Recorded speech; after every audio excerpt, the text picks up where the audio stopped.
Cylinder head 1.5 DCI Renault. Torx bolt there as rounded off. Can't shift it at all with a socket. So rather than drill it out, what I'm going to try and do is to beat this hexagonal bolt onto it once I've cleaned it up a bit, and then weld it, and then see if I can undo it using that. But first of all, I need to clean it up to get a good contact for the motor, and also just to make a few notches in this to try and get it on a bit square. Okay, so we'll see how this goes.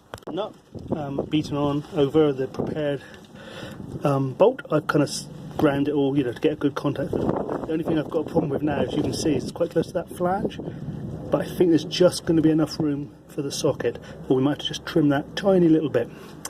Anyway, now to see if we can do my version of welding, which isn't very good, but we're going to give it a go. So in the end, my welder kept tripping the garage fuse, and so I gave it a go with just a wrench on there, just socket, and it's now loose. So I think that would have worked better still with weld, obviously, but there you go. Beat on a nut of a bigger size, weld it if your fuses are better than mine, and seems to have fixed the problem of a rounded off Torx bolt.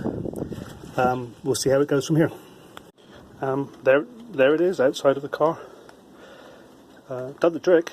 Obviously I'm replacing them because they're stretch bolts, but that was I think an E16 Torx and an M14 nut. Hammered it on, done the trick.